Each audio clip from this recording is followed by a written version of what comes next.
even though the country is right now distracted with protests, even some riots, as well as, of course, the shooting deaths of um, Ahmaud Arbery. That's a case that's going on. The death of George Floyd, as well as the death of Breonna Taylor. There's also a lot that's happening at the border in these detention camps that is not getting a lot of coverage. And so we're going to be talking about that. A lot of people, again, are wondering what's going on at these detention camps, especially now the country is still dealing with the coronavirus or the COVID-19 pandemic. So now it appears the situation has become so bad that some detainees have been doing hunger strikes and other demonstrations to attempt to get some attention onto the conditions that are happening. Now, the New York Times did an in-depth piece. I recommend that you read this if you're able to. I understand that there are paywalls and stuff, but it's an incredibly long piece that I wouldn't be able to get through all the details without taking an entire show to do so. So I'm going to try to summarize it the best I can. And a lot of the focus was on a privately operated detention center, ICE Detention Center in Irwin County, Georgia. So that's in southern Georgia. And the New York Times piece talks about how people in those camps have been trying to pass around notes to different wings of the detention center in order to organize themselves for some sort of action to really try to change the conditions inside of these camps. Mainly, they're asking for protection from coronavirus, from COVID-19. Now, the piece says that for weeks, many of the 700 people locked up in that facility had been asking officials for protection, masks, temperature checks for detainees, and a requirement that guards who enter and exit the facility daily wear masks, as well as a promise to stop bringing in new detainees into their units.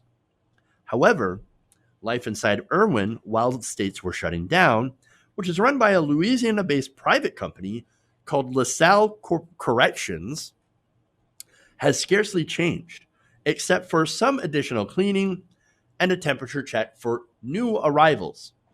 Now, remember, one of their demands was no new arrivals.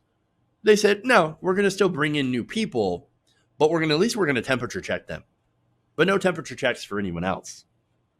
According to one inmate, we're depending totally on the authorities here and what they do, and they are not doing much. Now, that's disastrous, right? So now there's a reporter that was in regular contact with the people there. And so they describe the conditions as pretty bad. And they talk about how the guards would enter the detainees' living areas without masks, even as detainees were coughing, and watched other detainees fashion masks out of basically anything, old ripped clothes, you name it, right? They're trying to find a way to protect themselves because there are people in that facility that have gotten sick, that have contracted coronavirus, and at least one person has died from that. And so now the thing is that for months in these detention centers, nobody could confirm how many immigrants had COVID-19 because they didn't do any testing at all. That isn't, of course, until recently. Now, once they did testing, of course, they found out that, surprise, surprise, you had a lot of inmates with coronavirus that tested positive for COVID-19. And that's not just for this facility. It's also for a lot of these detention camps. In fact, as of May 28th, about 2,600 of ICE's detainees had been tested. And more than half have been positive. Now, what do you expect when you cram a bunch of people in a small living area during a pandemic? You're going to get a lot of people that end up getting sick. In fact, you had a detainee in a California city with an outbreak died in the first week of May. Days later, another man in Ohio had died from COVID-19 weeks after his release from ICE detention, where he appears to have been exposed. 2 guards in an immigrant detention center in Louisiana also died in late April. And so, in response, of course, to this, people inside these detention centers in at least a dozen different facilities have announced that they would try to do protests and strikes. That includes, of course, hunger strikes. So now, and you can see why, of course. Now, if you thought our national response to the pandemic was bad, and it was, get a load of how we treat these undocumented immigrants in these ICE detention camps where they actually shouldn't be in the first place. Eunice Cho, senior staff attorney at the ACLU's National Prison Project, somebody who's been against these detention centers, she says this: I've never seen conditions with respect to desperation and grave urgency at this level before. It's really, really bad. So now, ICE, in response to this, and in response, of course, to a lot of legal action, did release people. They released some people that had pre-existing conditions that made them even more susceptible to COVID-19. In fact, as of May 28th, federal courts had ordered 392 inmates to be released.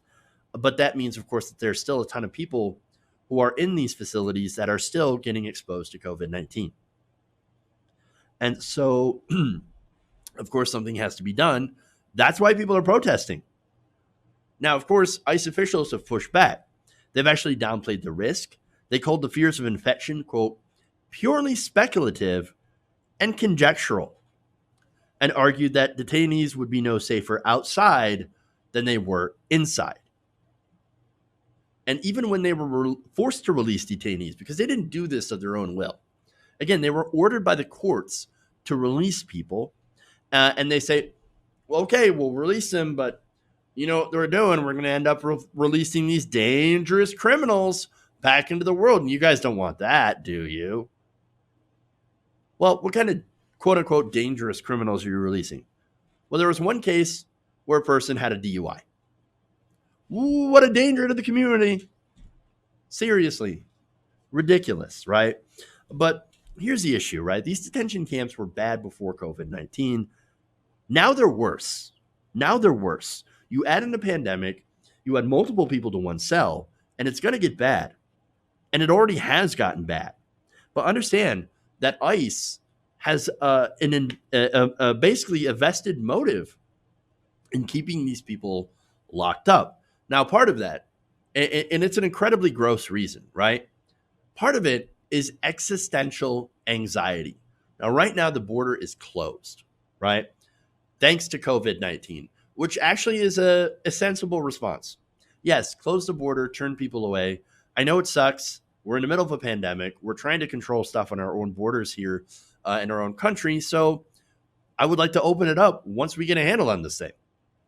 Unfortunately, we don't have a handle on it, and it's worse. It's getting much worse.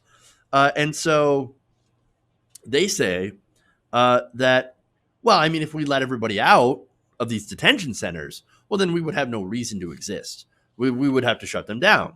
Now, remember that Louisiana facility, that is privately owned.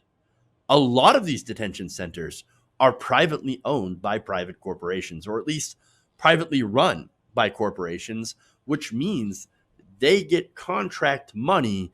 They get paid to run these facilities for the federal government. You think they want to give up that money? Of course not. Of course not. Now, I say, shut them down. Good. Shut them down. They never needed to exist. That's what, and look, the reason that I say that is not because I'm fundamentally opposed to them, because I'm fundamentally opposed to them, right? No, it's because the facts are 95% of everybody who files an asylum claim ends up going to court. And that's it. Those are the facts, right? And that's who is ending up in these camps, are people that are filing for asylum. They are asylum seekers, and in a lot of cases, unaccompanied minors. They're seeking political asylum or asylum away from abusive husbands or whatever, gang violence, extreme poverty, that kind of stuff. And they're stuck in these places while awaiting court dates. But these camps have turned into essentially prison camps. And now, as we've seen in our prison system, this pandemic spreading rapidly among people that are inside. And so that's the situation, and it's disastrous. And so the conditions are horrific, and they were horrible before. They're even horrible now. In fact, the guards aren't taking this seriously. They're still packing too many people in a cell. Again, they're not wearing masks. And more importantly, they're actually trying to silence and crush protests against these conditions. It's incredibly bad there. And it's a complete failure to keep people safe. But of course, that was never their goal. They say, oh, no, we're supposed to keep them safe. And so they get to their court dates and all that. And so they could do this the good way, the legal way, right? In reality, no, they don't care about human lives. They don't care about these people coming into the country. They don't want them to come into the country. They want to continue to enact President Trump and, more importantly, Stephen Miller's horrific and racist agenda to keep all immigrants out of the country indefinitely. And so understand that ICE plays that role. That's why we should abolish ICE. We should get rid of it, and we should end these detention camps and stop this horrific abuse that's going on at the border. Hey guys, hopefully you enjoyed that free video. Now I'm going to have to ask you a favor. Between the demonetization and the YouTube algorithm messing around with view counts, etc., we're having a hard time adjusting to the new YouTube reality, which is where you guys come in. See, we have a Patreon, patreon.com/TYTNation, set up to help us rely on you guys, the viewers, instead of big corporate ads. Look, you know the show. You know I'm not in favor of big corporations anyway. So help us transition away from relying on the ad model to pay the bills and sign up to be a patron, patreon.com/TYTNation. That goes a long way to help us keep the lights on. And you guys will know that you're supporting independent, progressive media.